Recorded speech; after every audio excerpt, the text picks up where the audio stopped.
now for Arshit and me to pick up our newspapers. We are going to do that. Lots of exciting headlines. Let's read between the lines. Right.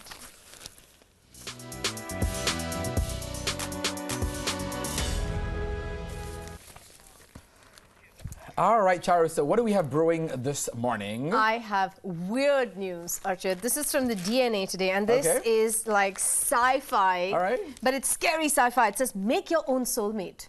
Make your own soulmate. Make your own soulmate. So designing it? Designing it and then printing him out into reality. Wow. So considering the mounting disappointments with the direction in which dating culture is headed today, it's no surprise that people would have given up on even trying to find a partner. But Lily took the matter in her own hands. Using open source technology from a French company, Lily designed and 3D printed a robot that is closer to the idea of a dream man. Like that? Oh my God, it is unbelievable. Look at this picture. Unbelievable. You know, it's funny because now we talk about technology and how we're sort of connected, but equally not connected because everybody's like WhatsApping, Facebooking, and tweeting. Right. So now you're designing people and even less human interaction, sort of. Well, I don't know. I mean, like, who's to say, you know, how human or non-human, you know, technology is these days? Is everything is about technology fields. I mean, the whole touch screen thing, right? It's like connecting with touch. Process, yeah, so it's interactive technology now. So, you know, there was a movie made about this. I don't know if you saw it. It was a movie called Robot. It was an Indian movie. They made it in Tamil and Hindi called Robot. It was very similar. The robot develops feelings and falls in love. The movie was with Rajinikanth and Aishwarya Rai. It's very similar to this. I have seen it. It was like the robot has feelings for her, but obviously she doesn't. But who knows how our lives are going to shape out if people don't get luck with dating sites. Maybe this is the new technology trend when it comes to love. Well, but the couple is engaged now. Wow. Yeah, and they plan to marry when robot-human marriage is legalized in France. Interesting. Very interesting. It's getting more and more bizarre. And this isn't part of her imagination. Or in fact, part of anyone's imagination. In the UK, Dr. David Levy, a top academic, has suggested that robot marriages will be legally recognized within the next 35 years. That's interesting. That's within our lifetime, That's interesting, but still scary. It is so scary. I mean, I read this article and I was like, make your own soulmate? I mean, I know. Who will the bridesmaids and groomsmen be?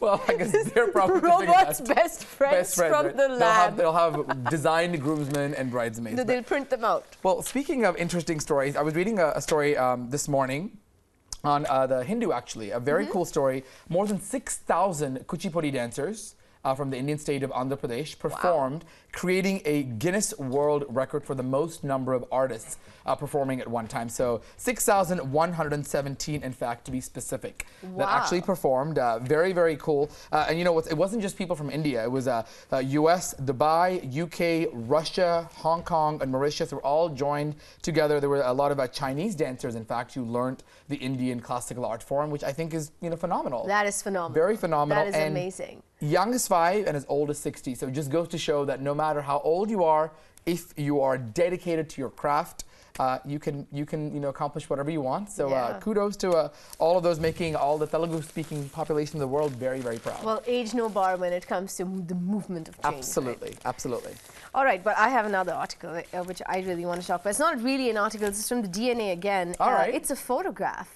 Okay. And the photograph is titled "Not Horsing Around." Let's take a look. What do we see here? It is a photograph from NASA's Hubble Space Telescope. Look at that. Oh my God! Wow, Look beautiful. At that definitely looks like a horse. You can see the eye. Yes. Well, it is called the magnificent Horsehead Nebula, which combines both narrow band and broadband images recorded using 3 different telescopes. They've come up with this. Now, this Horsehead Nebula actually exists in the Orion constellation. Okay. It's in the eastern side of Orion's belt, and it's basically just gases. So this dark horse-shaped thing that you see, this is like the dark hydrogen gases, and it's illuminated by this pinkish glow from behind. Pinkish reddish thing that we see. Which is pink because it's illuminated by a star. These are gases that are illuminated by a star, and the dark gases in between are are giving it this very odd shape Very and this very recognizably horse head shape. Isn't it absolutely gorgeous? beautiful, very spectacular. You know, you can see 15 the eyes almost. Yeah, yeah. All right, very it's cool. amazing. That's in the DNA too, you said, right? Yeah, yeah, yeah. Right, It's a lots gorgeous to photograph, and the Horsehead Nebula is 1,500 light years away from Earth. It's one of the best-known objects in the sky,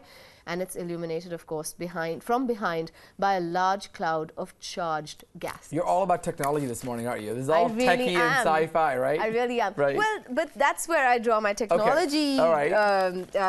my technology thing to an end. I want to talk about a book. Okay, that I really a book review? want to read. Yeah, yeah. All right, let's so hear this it. is a book by Alexandra Horowitz. It's called Being a Dog.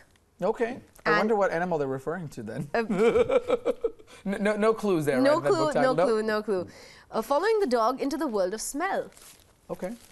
So to a dog, there is no such thing as fresh air because every breath of air is loaded with information. It's like their senses. They can sense fear. Yeah, Which is why I'm afraid of dogs. they can smell They come to everything. bite me. They come to bite you. They come because they can smell that fear. No, Arshad, I'm not you can't be afraid. I'm scared just of not dogs. comfortable. So maybe Dogs this book will. are amazing. You have to just open yourself to them.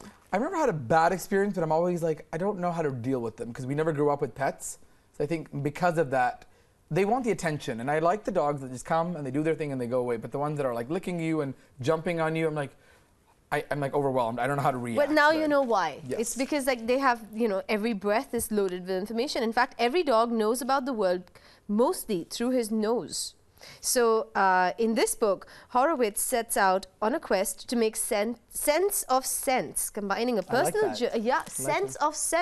combining a personal journey of smelling with a tour through the cutting-edge and improbable science behind the olfactory powers of a dog. She covers the topic of noses, both canine and human, from surprising, novel, and always fascinating angles. So this is a book that I really, really want to read. Sounds like you've smelled a good book Smells- there. Yes.